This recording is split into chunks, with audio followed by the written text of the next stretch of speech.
Video आहे त्या जुन्या व्हिडिओच्या जुने जे व्हिडिओ आहेत त्या जुन्या व्हिडिओच्या संदर्भात तुमचं सुद्धा म्हणतात की तुमचा एक व्हिडिओ आहे की आली व्हिडिओ तुमचा आहे असं आहे.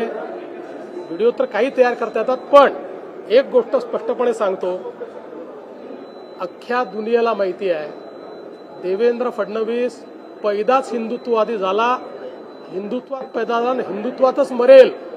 फक्त मतांकरता भगवी शाल घालणारे आम्ही नाही, फक्त मतांच्या करता रोज मत बदलणारे आम्ही लोक नाही. आम्ही हिंदुत्ववादी कालही होतो, आजही आहोत आणि उद्याही राहू. आमचं हिंदुत्व जनतेने पाहिलेलं आहे आणि त्यांना ते मान्य आहे.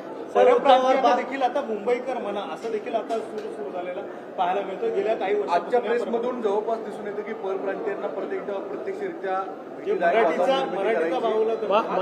मला आनंद आहे. किमान निवडणुकीत मत मिळवण्याकरता तरी आता त्यांनी आपलं मत बदललेलं आहे. नेहमीप्रमाणे पलटी मारलेली आहे, पण ही जी मारलेली पलटी आहे ती सुखावं आहे. त्यामुळे त्याच्यात त्यांनी तसंच राहावं, उद्या पुन्हा त्याच्यात बदलू नये. पण शेवटी जुनी पापं तर आहेत ना, ती लोकांनी बघितलेली आहेत. जुनी पापं धुता येणार नाहीत.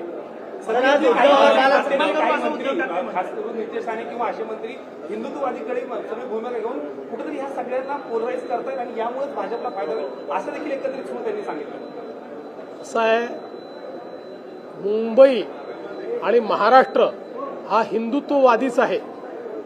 जे जे लोक हिंदुत्ववादापासून फारकत घेतील, जे जे लोक त्या ठिकाणी लांगुल चालन करतील, त्यांची काय अवस्था होते हे विधानसभेच्या निवडणुकीत त्यांनी बघितलेलं आहे.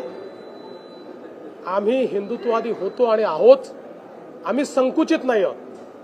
आमचा हिंदुत्ववाद हा केवळ पूजा पद्धतीवर आधारित हिंदुत्ववाद नाही आहे, तो भारतीय जीवन पद्धतीवर आधारित आमचा हिंदुत्ववाद आहे. या भारतीय जीवन पद्धतीला स्वीकारणारा, भारतीय समाजाची, हिंदू समाजाची जी मानकं आहेत त्यांना जो मानतो, प्रभू श्रीराम हे केवळ देव नाहीत, हे आमच्या संस्कृतीचं मानक आहे.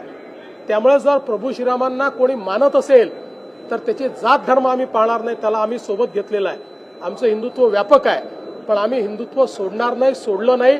त्यामुळे पलटी मारणाऱ्यांनी आम्हाला सांगू नये.